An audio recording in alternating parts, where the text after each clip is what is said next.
Does anyone really know what happened on the afternoon of January 6th in the year of 2021? Do you remember where you were? Do you remember what you were doing? When you looked up and out of nowhere you saw a full-scale riot on TV and a bunch of angry drunk Americans storming the Capitol building. But why? Why was that many people so angry at the Capitol building?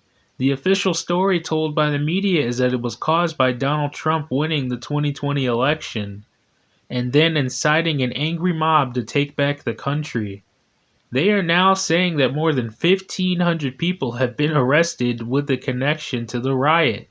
People who weren't even there were being arrested, totally confused, leaving many to wonder what the hell is going on. Oh, and by the way, that reminds me of the guy who was there that day as a perfect segue. We're now going to talk about the January 6th guy. As the day started, everybody knew something was afoot. Then shenanigans ensued as footsteps of people running through barricades could be heard, signs on them saying, "Do not enter." As the signs went on ignored, they stormed the Capitol building. He was one step ahead of everybody else. He had one foot out in front of him, and then he saw his moment, a nice beautiful desk. But not just any desk. He saw the desk that symbolized the end of his long day's journey. After being on his feet all day long, tired, he decided to take a seat and put his dogs up on Nancy Pelosi's desk. This moment became a defeat in the eyes of all Americans throughout the country. Everybody with both feet on the ground stood there in horror as a nice, clean desk was violated by Richard Barnett's forepaw. And as you can see, its response was not well received by everyone. Which brings me to my next segment when I talk about Nancy Pelosi's response to the pictures being taken of her office. It's now actually my favorite map on Black Ops, the Richard Barnett raid. They put his whole house in thermal vision. He actually got to experience 5 stars in GTA.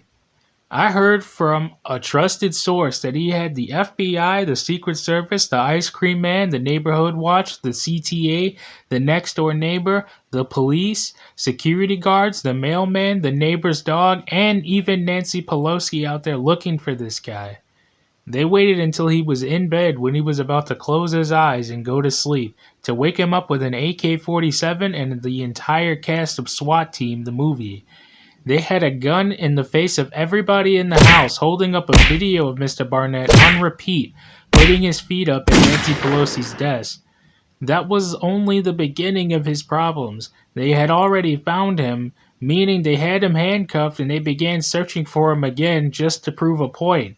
He said, "What are you guys doing? You already got me." Everybody there said, "I can't see him yet. We got to keep searching." They tore through his entire house looking for him. Shoe prints left on the desk were the only thing they needed to convict him. He was sentenced to 54 months of incarceration on May 24th of 2023. However, on the date of January 20th, 2025, he was released from custody the following day. He must have been in jail celebrating his photograph being taken and then got out of jail just in time to celebrate the holidays. I don't know how that looks, but that's all I'm going to say about it at this time. Well, anyways, it is now time for some closing thoughts. I got a new group called the Enclave Movie Night Group. Every Saturday night at 9 p.m. is going to be a movie showing. I also do reviews on my page, so go check it out. I also got my braces off so I don't sound funny when I talk anymore. I even got another video dropping soon, so I'll keep you guys posted because it should be done real soon. The last thing is, this guy, Richard Barnett, is a free man at the time of this video, and that isn't sitting right with a lot of people.